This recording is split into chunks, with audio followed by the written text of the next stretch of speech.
Bismillah. Assalamualaikum warahmatullahi wabarakatuh. Alhamdulilladzi anzala 'ala 'abdihi kitaba wa lam yaj'al lahu iwajan.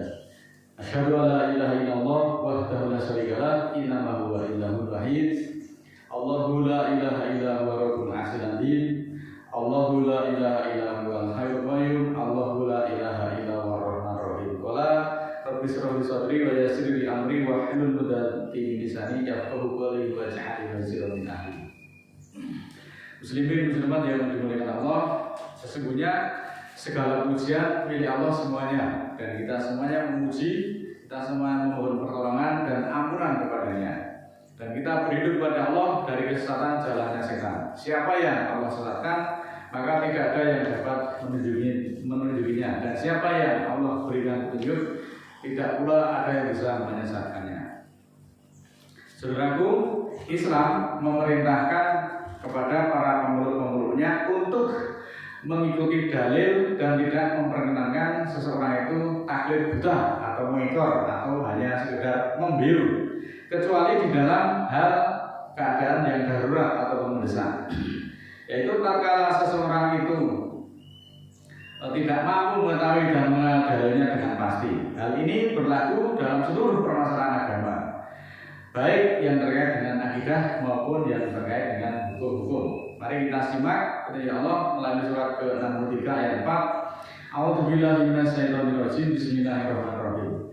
Wa idza ra'aitum tu'jibuka ajsamahum wa in yaqulu tasma' liqaulihim ka'annahum khusyubun musanadatun yahsabuna kulla sayhatin 'alaihim wal aduhu fahdharun qatalahumullahu anallah yifakun.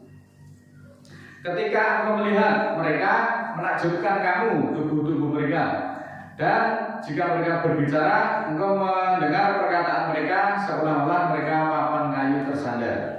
Mereka mengira bahwa setiap tiupan atas mereka itulah yang mereka adalah musuh, maka awasilah mereka dan waspadailah kepada mereka. Allah memerangi mereka. Kenapa kamu bisa dibohongi? Muslimin, muslimat yang dimuliakan Allah, apabila kita semua melihat orang-orang munafik, penampilan dan gaya bicara mereka membuat kita semuanya kagum, baik mereka ketika berkata-kata, kita semua mendengarkan pembicaraan mereka karena lisan mereka memang fasih. Tetapi karena hati mereka kosong, penuh dengan akal bulus dan maksud tersembunyi, maka mereka itu seperti papan kayu yang tersandar di dinding yang tidak punya penghidupan. Mereka menyangka setiap suara tinggi itu jika diarahkan kepadanya dan mereka merugikan bagi mereka, maka waspadailah mereka. Di dalam hal ini Allah memberi peringatan yang keras untuk waspada kepada ucapan-ucapan yang empuk, himbauan untuk berhati-hati terhadap perkataan yang manis ataupun menyenangkan, namun tidak tulus ataupun memiliki maksud-maksud yang tersembunyi. Ucapan yang empuk bisa jadi itu merupakan jebakan untuk menutupi niat buruk ataupun manipulasi. Seperti pepatah, tong kosong nyaring bunyinya, namun imannya tidak ada. Maka badan yang gagah dan pandainya berbicara, semua itu percuma saja, tidak ada faedahnya jika tidak ada keimanan di dalam hati mereka.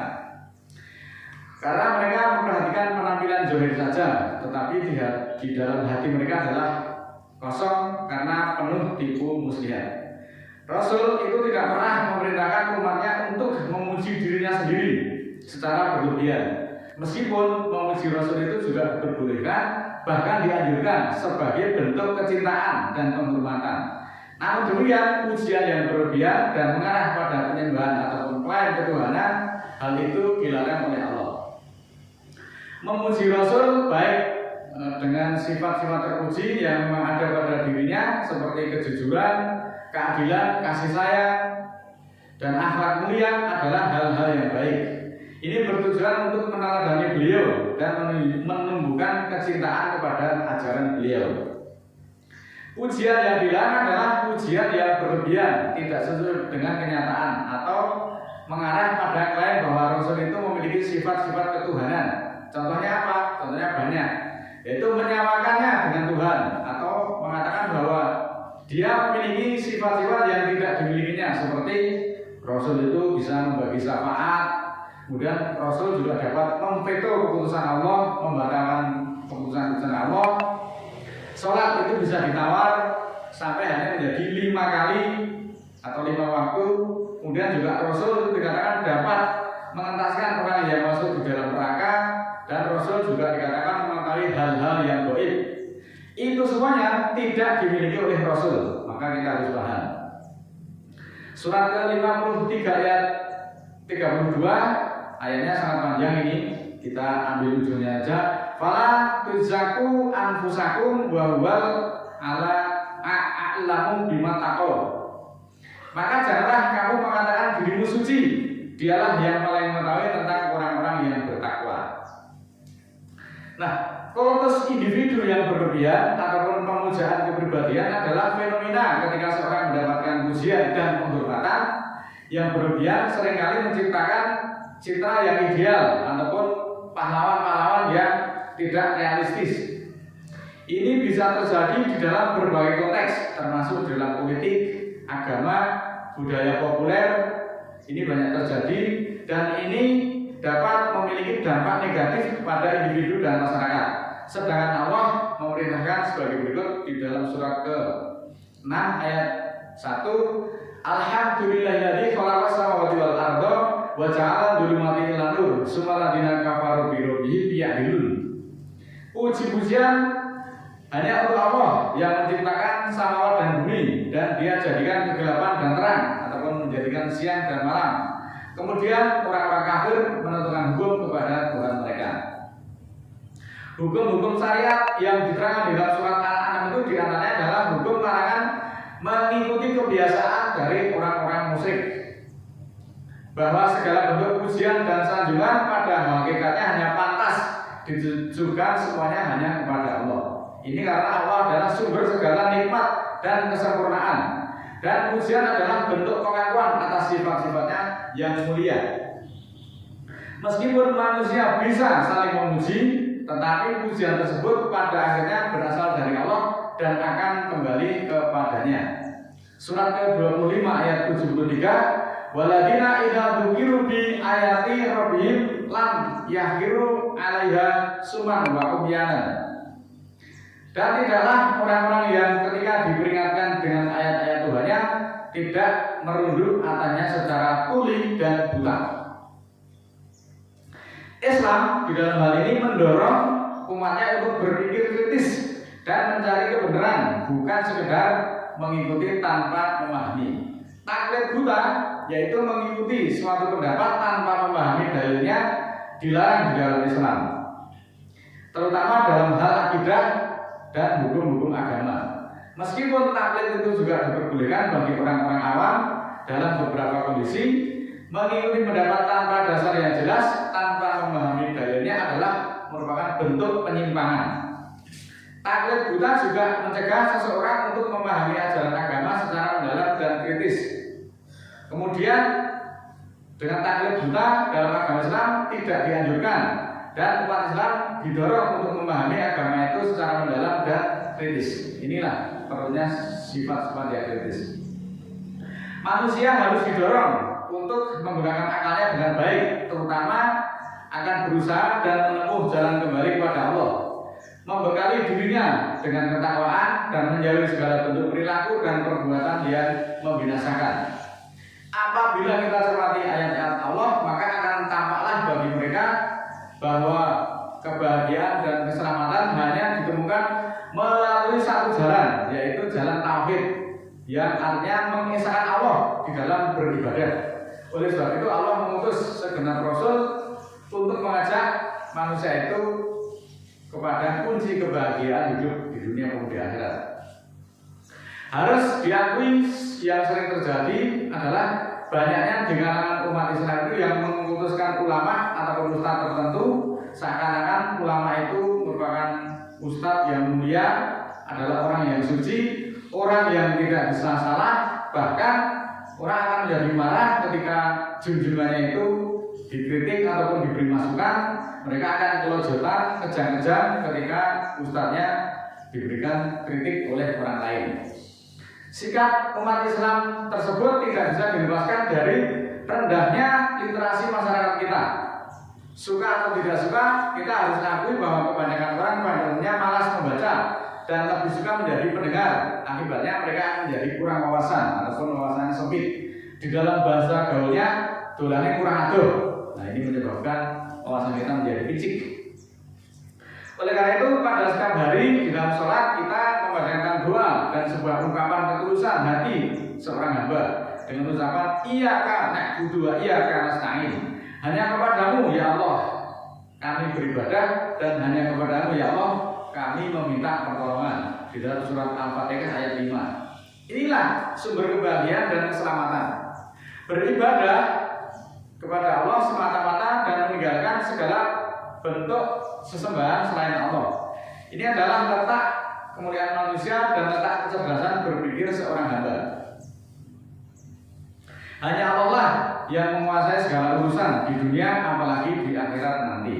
Lalu mengapa manusia itu bisa menghamba, berharap ataupun memuja dan menggantungkan hatinya kepada yang selain Allah? Lalu di manakah akal sehat kita semuanya? Jangan menggantungkan harapan itu kepada yang selain Allah. Ini adalah pesan untuk meletakkan kepercayaan dan harapan sepenuhnya hanya kepada Allah, bukan kepada manusia.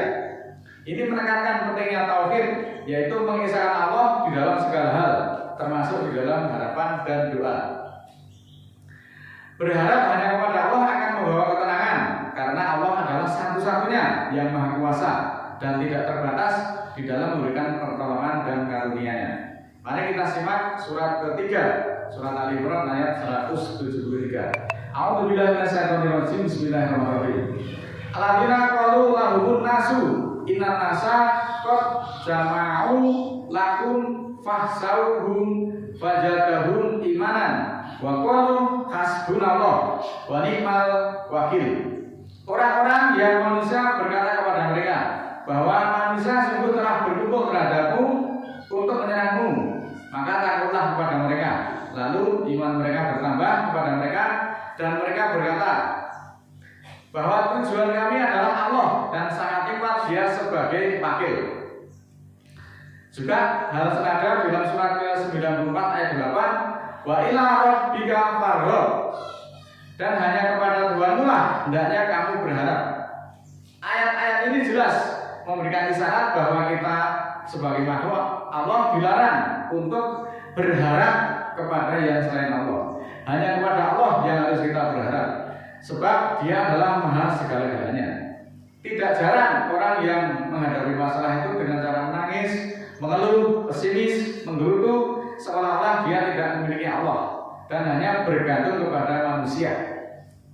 Kemudian ada ucapan, wah iya, lah karena rezekiku ning kono, ataupun bilang, wah rezekiku kan saka dheweke. Nah, kata-kata seperti itu sebenarnya sudah ngepelai Allah pada kedudukan yang serendah-rendahnya, yang Allah itu mestinya harus dijunjung tinggi. Kultus individu ataupun pemujaan yang berlebihan terhadap seorang pemimpin ataupun seorang tokoh dapat memiliki dampak negatif yang signifikan kepada individu maupun masyarakat. Dampaknya bisa berupa hilangnya kemampuan berpikir kritis, munculnya sikap otoriter dan anti kritik. Pengkultusan individu seringkali menciptakan suasana di mana pemimpin tidak boleh dikritik. Hal ini dapat menghambat kemampuan masyarakat untuk berpikir kritis dan membuat keputusan yang rasional. Karena mereka hanya menerima informasi yang disajikan oleh pemimpin tanpa kita dapat mempertanyakan kebenarannya. Ketika seorang pemimpin tidak bisa dikritik, kekuasaannya cenderung terpusat di tangan. Hal ini dapat membuka jalan bagi otoriter dan diktator, di mana pemimpin membuat keputusan sewenang-wenang tanpa mempertimbangkan kepentingan dari umatnya. Pemimpin yang dikuluskan cenderung lebih mudah menyalahgunakan kekuasaan untuk kepentingan pribadi maupun keluarganya ataupun kelompoknya.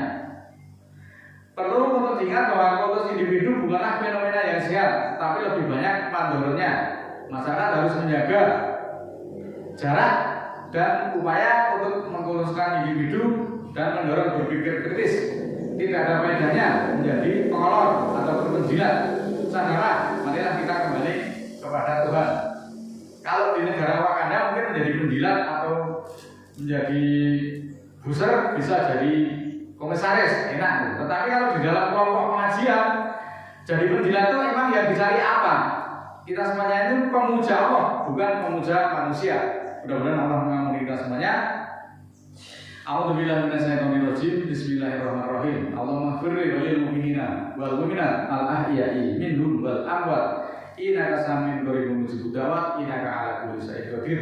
Rabbana la tu'akhidna in nasina aw akhtana. Rabbana wa la tahmil 'alaina isran kama hamaltahu 'alal ladzina min qablina. Rabbana wa la tuhammilna ma la taqata lana bihi wa'fu 'anna waghfir lana warhamna anta maulana fansurna 'alal qaumil kafirin. Ya Allah, ya Tuhan kami, jangan terima kami jika kami lupa atau kami salah. Tuhan kami, janganlah bebankan atas kami tugas sebagaimana Engkau membebankan atas orang-orang sebelum kami. Tuhan kami, jangan beratkan hati kami yang tiada kesanggupan bagi kami padanya. Dan maafkanlah kami dan ampunilah kami serta hormatilah kami. Engkaulah pimpinan kami, maka tolonglah kami terhadap orang-orang yang kafir. Rabbana ighfir lana dzunubana wa kaffir 'anna sayyi'atina wa tawaffana ma'al abrar. Ya Allah, ya Tuhan kami, ampunilah bagi kami dosa-dosa kami dan hapuskanlah dari kami kejahatan-kejahatan kami dan wafatkanlah kami bersama orang-orang yang baik. Rabbana la tuzigh qulubana ba'da idh hadaitana wa hab lana min ladunka rahmah innaka antal wahhab. Ya Allah, ya Tuhan kami, jangan belokkan qalbu kami sesudah Engkau tunjuki kami dan anugerahkan bagi kami dari sisimu rahmat, sesungguhnya Engkau memberi anugerah. Rabbana ighfir lana wa li ikhwanina alladziina sabaquna bil iman wa la taj'al fi qulubina ghillan lil ladziina amanu rabbana innaka ghafurur rahim. Ya Allah, ya Tuhan kami, ampunilah bagi kami dan saudara-saudara kami yang telah mendahului kami dengan iman, dan janganlah Engkau jadikan di dalam hati kami kekangan untuk orang-orang beriman. Tuhan kami, bahwa Engkau Maha Penyantun lagi Maha Penyayang. Rabbi auzni an askura nikmataka allati an'amta alayya wa an amala wa ala walidayya wa an amala sholihan tardahu wa aslih li fi dzurriyyati inni tubtu ilaika wa inni minal muslimin.